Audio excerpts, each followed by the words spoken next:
दोस्तों, श्री कृष्ण और अर्जुन की मित्रता से हर कोई परिचित है। हालांकि यह मित्रता बराबरी की नहीं थी।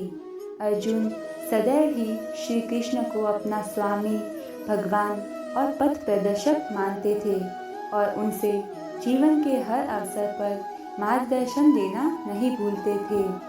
एक तरह से उन्होंने अपने जीवन की डोर श्री कृष्ण को सौंप दी थी। महाभारत युद्ध के बाद एक दिन दोनों बैठकर जीवन दर्शन पर बातचीत कर रहे थे। इसी समय अर्जुन ने कहा, हे वासुदेव, संसार में हर कोई सुख की कामना करता है और जीवन पर्यंत उसकी प्राप्ति के लिए प्रयास भी करता है। फिर क्यों दुख जीवन में प्रवेश करता है? दुख रूपी भावना के निर्माण का अर्थ ही क्या है? क्यों इसकी सृष्टि की गई? यदि दुख होता ही नहीं तो जीवन कितना आसान हो जाता। सुख और दुख दोनों विरोधी भाव है और इनकी आवाजाही ने आम जीवन को दुखी कर रखा है।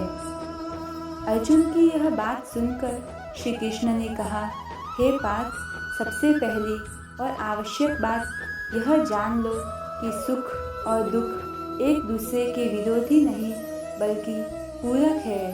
वास्तव में ये एक ही सिक्के के दो पहलू है। यदि दुख ना हो तो सुख की अनुभूति भी ना हो पाएगी। जब दुख आता है उसके बाद ही सुख की प्राप्ति की इच्छा होती है, नहीं तो व्यक्ति सुख की कीमत नहीं जान पाता।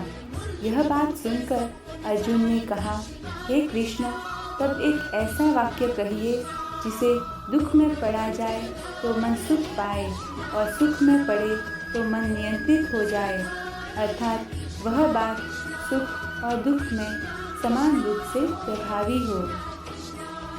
श्री कृष्ण ने मुस्कुराते हुए कहा, यह समय भी बीत जाएगा। हे अर्जुन, समय का पहिया एक जगह कभी नहीं थमता। दुख आया तो एक दिन जाएगा ही और सुख आया तो वो भी एक दिन जाएगा ही। यह भी तय है कि दोनों बारी बारी वापस लौट कर आएंगे ही, क्योंकि यही जीवन है। अर्जुन ने तुरंत ही श्री कृष्ण की चरण वंदना की और कहा, सत्य है प्रभु, अब कोई संशय नहीं, समय सबसे बलवान है। यही सत्य है दोस्तों, समय सबसे बलवान है। उसे अपनी गति से आना है और जाना है। उसके हर कदम के साथ कभी सुख तो कभी दुख को जीवन में आना है। इन दोनों के आने से व्यक्ति को घबराना नहीं चाहिए, क्योंकि समय कब एक सा रुका है। जब भी निराश हो, यही मन को समझाए कि यह समय भी बीत ही जाएगा।